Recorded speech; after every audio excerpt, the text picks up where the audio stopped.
Não levar o paciente a gozar, mais especificamente. O que isso quer dizer? O gozo, então, eu estou adotando aqui, apesar das várias definições e explicações, se você pegar na obra do Lacan vai aparecer de muitas formas, e para isso eu indico aí o Desler Lacan, do Ricardo Goldenberg, mas aqui eu vou tomar o gozo nessa dimensão de não querer saber. De ficar nesse loop o tempo todo, será que é isso? Será que é aquilo? Por que será que eu faço isso? Que são perguntas vazias, tem que tomar cuidado com isso. Fala de fazer uma questão, mas fazer uma série de perguntas, altos questionamentos vazios, só por fazer perguntas, que não divide a pessoa, também não vai servir para nada.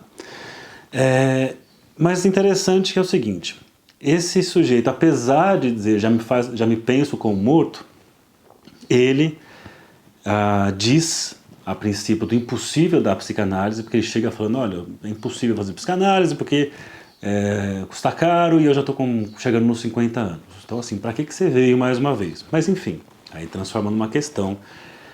E apesar de dizer do impossível da psicanálise, muito curiosamente, a pessoa está lá, o sujeito está lá, semana após semana.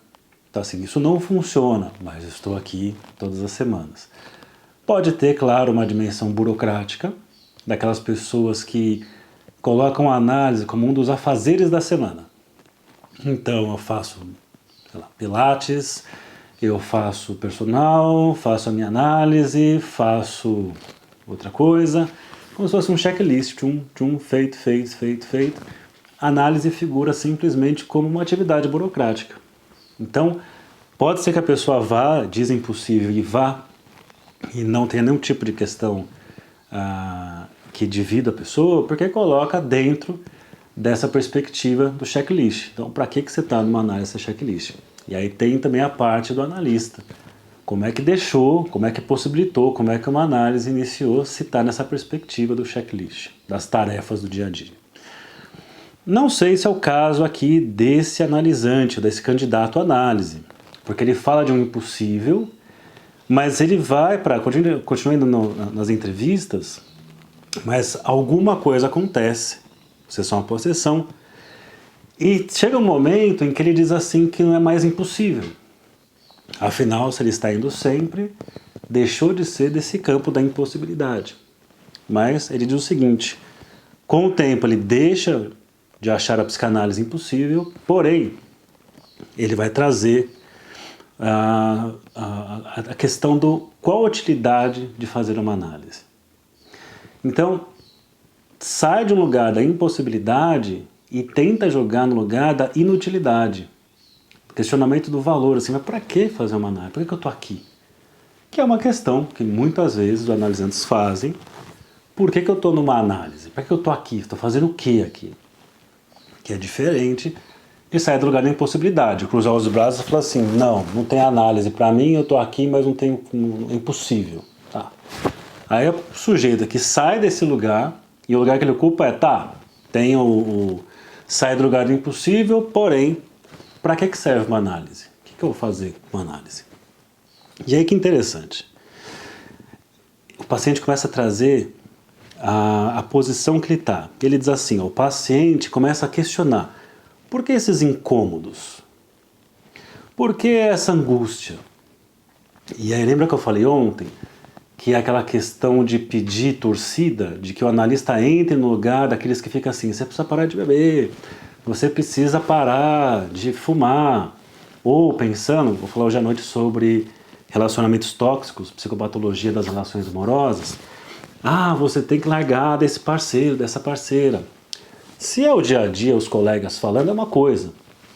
Agora, ir para uma análise e você apresentar queixa sobre o seu relacionamento e fica naquele vai ou não vai, ou simplesmente descrever o quanto você é infeliz numa relação, olha de novo essa dimensão do gozo, você não quer saber, quer ficar girando em loop aí, e acaba convidando o analista a ficar nesse lugar. Mas você precisa sair dessa relação, você precisa se amar, você precisa se valorizar. Chama discursos de lacração, por exemplo. Né? E muitas vezes tem profissionais que vão por essa via. E o analista que não vai por essa via, porque não tem que ir por essa via, de ficar ali na torcida, você precisa parar com esse relacionamento, você precisa se amar, você precisa encontrar alguém que te ame. O analista que entra nessa via vai quebrar a cara do ponto de vista psicanalítico. Agora, o que não entra dessa via, porque não é para entrar nessa via, acaba muitas vezes sendo tomado pelo paciente, ou por outras pessoas que sabem do caso, muitas vezes como insensível. Como assim a pessoa está lá contando de um relacionamento e o quanto sofre daquele relacionamento tóxico e o analista vai lá e apresenta um lugar de gozo ou um lugar de ganho. Está ali porque tem algum tipo de ganho e a pessoa fica horrorizada para uma análise por conta disso, ou conta da sua análise para outras pessoas, e as pessoas se horrorizam, criando aquela estrutura de você precisa sair disso, você precisa sair disso. Então, o lugar que o analista intervém, de onde ele fala, é um lugar que não está meio que na mão dos discursos que temos aí, sociais, culturais. Ele está numa contramão do discurso, que é fazer a pessoa, escuta, mas se você está se queixando disso, por que você está nesse lugar? Não é aquela coisa Márcia sensitiva, que eu só sei por brincadeira porque me falam, né? Do tipo, sai daí então, simplesmente dá aquela escrachada na pessoa, porque você gosta disso. Não, não é isso. A questão é por que não sai desse lugar, mas construir um saber em relação a isso. Não significa que você só possa sair de um lugar depois de construir um saber. Que é outra pegadinha que vai acontecer muitas vezes na clínica, daquela pessoa que fica, aparentemente, construindo um saber e na verdade está só naquele saber circular, gozoso e que não vai tirar a pessoa dali. E muitas vezes a questão é saia, depois você pensa. É um pouco parecido com a posição ativa que o Otto Rank e o Ferenczi, tem um livro dos dois, né, que o Freud estimulou ali com um prêmio, quem escrevesse trabalhos a partir da segunda tópica, falando sobre a prática clínica, e como o Ferenczi tem aquela posição da postura ativa, e a postura ativa, dentre vários aspectos, uma das coisas é meio que estimular que o paciente faça certas coisas, entre em certas experiências para que certos conteúdos possam aparecer. Isso às vezes pode ser pensado, né? Será que você precisa entender sempre para então sair de uma situação, ou você pode sair de uma situação que é conflitante, que é muito sofrimento e depois elabora? Porque muita gente fica nesse lugar, gozando infinitamente, mas por que será que estou nisso? Por que será? Mais uma vez, perguntas, autoquestionamentos vazios. É diferente de uma questão que divide a pessoa. Isso é importante ressaltar. Bom, e aí ele traz isso. Por que esse incômodo? Por que essa angústia? Por que dizem que eu preciso parar de beber? E ele falou, eu preciso parar de beber. E ele diz, eu preciso parar absolutamente. E aqui vem o ponto que eu falei que é muito importante para pensar na clínica, um lugar que é perigoso para o analista entrar, porque pode, esse aspecto às vezes provocativo que a psicanálise muitas vezes convida ali o analista, de fazer uma certa provocação, mas que provoca ação, mas que também mais incisivo. O analisante vai dizer assim, preciso parar de beber, preciso absolutamente. Olha a intervenção do analista, ele fala. O analista repete absolutamente e abre-lhe a porta. Antes de sair, o analisando repete absolutamente. Vejamos a sutileza que eu queria mostrar para vocês. Se o analista perguntasse, provocasse e dissesse assim, por que você precisa parar de beber? Por que você precisa parar? Quando o analisante diz, eu preciso parar de beber, preciso absolutamente, e o analista diz, por que você precisa parar? Parar por quê? Ele coloca, o autor, abriria brecha para o equívoco com incentivo ao gozo. Por quê? Mas quem disse que você precisa parar? Por que você precisa parar? Pode ser que sua resposta seja assim, é verdade, por que eu preciso parar? Porque isso cai no sintoma que ele apresentou logo no começo, quando ele fala assim, mas eu bebo porque eu quero. Não é que eu não tenho controle sobre isso. Então, se o analista pergunta por que você precisa parar, abrir a brecha para isso. O que ele faz? Ele vai localizar um outro ponto para fazer a sua intervenção e ele fala absolutamente. Quando ele falou absolutamente, diz o autor no livro. Se ele dissesse, você precisa parar, por quê? abrir a brecha para o equívoco, com incentivo ao gozo. Porém, quando ele fala absolutamente, ele está fazendo uma pontuação na palavra e coloca mente do absoluto. Então, quando ele faz isso, ele cria aquele efeito do enigma, que agora há pouco foi falado aqui, e isso vai aparecer nos efeitos da análise que esse candidato à análise aqui, ele vai descrever. Ele diz assim, então eu estou no livro, página 52, vejamos seus efeitos na última entrevista preliminar. Ele fala, não entendo o que o senhor queria me dizer. Todos os professores por mim consultados me pediam para deixar de beber. E o senhor então? Compreendo o que o senhor disse, mas o que o senhor queria me dizer? Estou perplexo como que suspenso. Então, mais uma vez, ó. Compreendo o que o senhor disse, mas o que o senhor queria me dizer? Para mostrar que a compreensão não é o que importa numa análise. Por isso que frases do tipo, nossa, faz muito sentido, não indica que você está caminhando para uma análise, por uma análise lacaniana, por exemplo. Não tem que fazer sentido. Claro que tem aqueles pontos de sentido, mas esse sentido não consegue perdurar.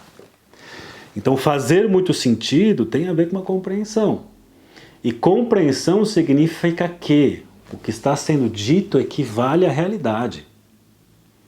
E, obviamente, que a palavra, o que é dito, a linguagem, não equivale à realidade. Essa é uma ideia que o Wittgenstein tinha lá no Tratado Lógico-Filosófico, de que a linguagem tinha que dizer dos objetos reais do mundo concreto. E ela só pode falar sobre essas coisas. E sobre aquilo que ela não pode falar, por não ter esses objetos concretos da experiência, o sujeito deveria se calar. Que não tem nada a ver com a posição que a psicanálise tem em relação à linguagem, que ela nunca vai conseguir dizer, equivaler à realidade. Tem um livro chamado Psicopatologia Lacaniana, e tem o Teixeira, né? O Antônio Teixeira. Ele faz um comentário interessante, está falando sobre o livro, e ele fala sobre a questão do delírio. Que até a pergunta é assim, como é que seu livro chama Psicopatologia Lacaniana, sendo que quase psicopatologia seria um contrassenso do que a psicanálise propõe. E ele fala, olha, eu dou aula de psicopatologia há muitos anos. E os livros são sempre de referências psiquiátricas, descritivas, tipo Dalga-Larrondo, coisas do tipo. Que ele falou, senti falta de mostrar ali para os alunos e trabalhar como é que eu posso pensar esses fenômenos, que são só descritivos, dentro de uma perspectiva dos mecanismos que estão em jogo pela questão da linguagem, que é a perspectiva da psicanálise. E ele traz algo assim interessante, por exemplo, a questão do delírio. O delírio, a gente pode pensar, ele nada mais é do que o que evidencia que a linguagem não equivale à realidade. E isso não só no delírio, em qualquer tipo, qualquer sujeito que fala, o que ele fala não condiz com a realidade. Não tem uma relação, um grude, uma relação indissociável. O que vai diferenciar é que existe uma comunidade que aceita determinada colagem da linguagem com a realidade, enquanto, pensando aí na psicose, eu não tenho essa ligação. Assim, não tem essa ligação e não tem uma comunidade que apoia. E ele traz um exemplo que eu achei sensacional. Ele fala assim, por exemplo, você vê uma pessoa dita louca olhando para um aquário. E olhando para o aquário, o sujeito ali fazendo movimentos, achando que o movimento dele controla o movimento dos peixes. E ele diz assim, quem olha isso fala assim, o cara é louco, acha que o movimento dele controla os peixes. Mas ele fala uma coisa interessantíssima, ele fala assim, tá bom. Mas aí você pega um cara assistindo futebol, uma torcida assistindo futebol na televisão, e fala assim, vai, cruza a bola, como se o cara fosse escutar e cruzasse a bola porque ele falou. E aí ele conclui, e muito mais provável que o peixe obedeça esse sujeito aqui do que o cara responda via televisão à torcida que está falando, olha, cruza a bola. Então isso é bem interessante, como mostra que a linguagem não condiz com a realidade. Isso é um jogo muito interessante que a psicanálise propõe. Por isso que, volto a dizer, os discursos da lacração têm lá o seu problema porque acreditam que o que fala equivale à realidade, né, seja possível, e não como algo que colou naquele momento, mas não se sustenta, isso para a direita, esquerda, para cima, para baixo, não importa para onde. E isso é interessante nos efeitos singulares, no 1 a 1 ali da clínica psicanalítica, que é esse sujeito que diz, teve essa intervenção, e aí ele põe, eu compreendo, mas o que você queria me dizer mesmo quando você falou isso? Esse efeito de o que será que ele quis dizer, que cria essa dimensão do enigma. E esse enigma deixa ele em suspenso e ele diz assim, para a gente concluir. Quando me despedi, na última vez, não sabia mais a quantas andava. Então, olha que interessante isso. Bom, essa é a finalização desse material de hoje, que eu tenho que atender daqui a pouquinho. Fui olhando aqui, não teve nenhuma pergunta específica, que foram comentários. Se der tempo eu falo aqui, só para dar os recados. Hoje à noite eu vou ter a live às 7 horas sobre relações tóxicas, o tóxico de cada personalidade, em que eu fiz no domingo uma caixinha de perguntas, eu peguei as várias perguntas, esquematizei para fazer essa primeira live de uma série de outras lives sobre isso, para falar do assunto. Então, eu vou fazer uma apresentação aí semanalmente falando sobre esse assunto. Outro recado importante, semana que vem, quarta-feira, 6h30 da tarde, Livraria da Vila, lá na Alameda Lorena, vai ter o lançamento oficial e noite de autógrafos e coquetel do meu livro, junto com a Tatiane Manduca, Será que é Amor? Não estou com ele aqui, mas amanhã eu apareço com ele aqui. Então, convido vocês a participar. E também já está disponível o meu curso Psicopatologia das Relações Amorosas, que é um curso em que eu vou para uma perspectiva ali a partir do Otto Kemberg, André Green, Christopher Bolas, turma da psicodinâmica, faço um estudo cuidadoso do que é chamado de relação tóxica, personalidade tóxica, e aí eu, no final, concluo com Lacan e Miller falando sobre a impossibilidade da relação, falando sobre parceiro-sintoma. Então é um estudo bem completo, assim, para quem tem interesse. Que mais? Então é isso, deixa eu ver se tem alguma questão específica. Ó, o som está um pouco baixo, talvez seja o volume aí, dê uma olhada depois. Mas depois fica disponível no YouTube. Então tchau para vocês, tchau.